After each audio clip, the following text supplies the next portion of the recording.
මේක පුදුම කලකිරීමක්. ඔය ලෙඩ දුක් වලදී භූත ප්‍රේත ප්‍රශ්න ඥාතින් වෙයිලා. ඒකට අපි උනත් අපි නම් දැන් ඉස්සර කිව්වා බෝධි වැඳපල්ලා, චෛත්‍ය වැඳපල්ලා, චෛත්‍ය වලට කියපල්ලා. නමුත් තව බණ ඉගෙනගෙන යනකොට තේරෙනවා මෙයාලගේම කට්ටිය මේ.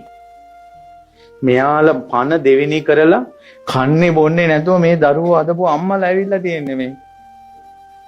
ඉතින් මොන් ගැට ගහලා දාපල්ලා හිට මෙහෙට කියලා කොහොම කියන්නද? දැන් නම් කියන්නේ අපි එන්න නම් එපා අපේ පැත්තට නම්. අද ඉඳලා දුක්ඛාරිය සත්‍ය ගැන අහන්න විතරක් පැමිණේවා. දුක්ඛ සමුදයාරිය සත්‍ය ගැන අසන්න පැමිණේවා. දුක්ඛ නිරෝධාරිය සත්‍ය අසන්න පැමිණේවා. මාර්ගාරිය සත්‍ය අහන්න පැමිණේවා. ප්‍රේත භූත ප්‍රශ්න තනිකන් දෝෂ ඉගෙන ගන්න බැරි ප්‍රශ්න එන්න එපා පැත්ත බලాతే. පොල් මලකින් ගහනවා. සංසාරේ බලන්නකෝ. මතක තියා ඔයාලම හිතන්න. කොල්ලන්ට කෙල්ල පන්න දීලා ආදරේ කෙල්ලෝ ඉන්නවා. උඹලා බැරි වෙලාවත් ඔය අතරතුර මැරුණොත් ඒ ප්‍රේමයෙන් එනවා. අනේ මං ආරණ්‍යයකට යනකොට එක හඳුනනවා මට කිව්වා. අනේ හඳුරන්නේ හරි වැඩි උනේ මං තරුණ කාලේ මහාන වුණේ. මං මහාන වුණා කියලා කෙල්ල ඇඟිල්ල කපලා ලේ වලින් ලියුමක් ලියලා බෙල්ලි වෙලිලාගෙනලු. කෙල්ල මැරුණා කිව්වා. මගෙන් ඇහුවා හඳුරන්නේ දැන් මං මොකද්ද කරන්නේ? මං කෝ එක මේක විකල්පයයි තියෙන්නේ. සසර දුකින් නිදහස් වීම. ඔය කෙල්ල ජාති තායෙන්න පුළුවන්. මං උඹ නිසායි මැරුණේ මං උඹ අතාරින්නේ නැහැ කියලා. දැන් එක මේක විෂය තමයි තියෙන්නේ සසර දුකින් නිදහස් වීම. වෙන විකල්පයක් නැහැ. ඉතින් ඔයාලගේ ප්‍රශ්න වලටත් ඕක තමයි උත්තරේ. දැන් නම් මම කියන්නේම ඔය ඇඟවල වල ඉන්නේ උන් ඔය හිටපු දෙන්. ඔය හිටපු දෙන් ඕ. ඔය තියෙන කරදර වලටත් මෝහන දීලා ඔය කර්ම ගෙවලා දාන්න.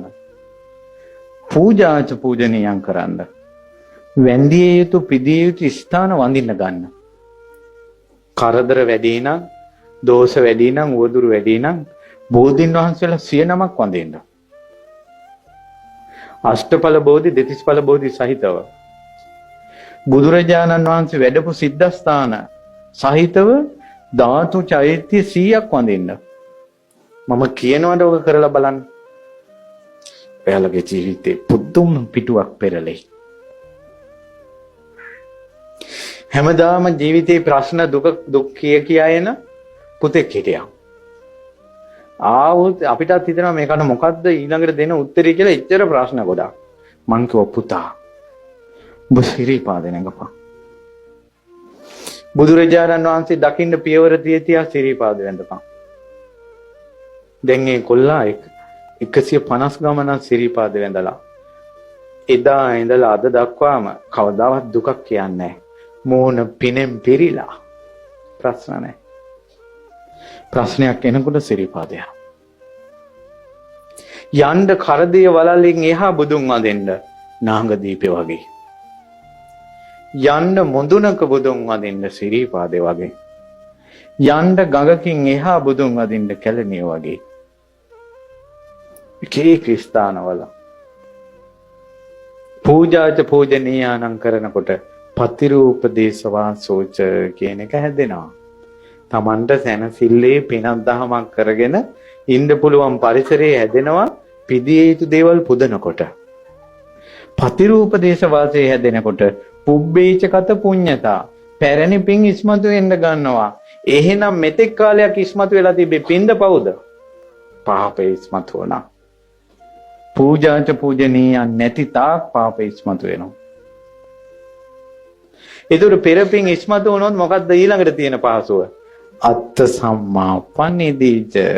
තමන්ගේ ජීවිතේ හරි පැත්තට හරව ගන්න පුළුවන් වෙන්නේ පෙර පින් ඉස්මතු වුණොත්.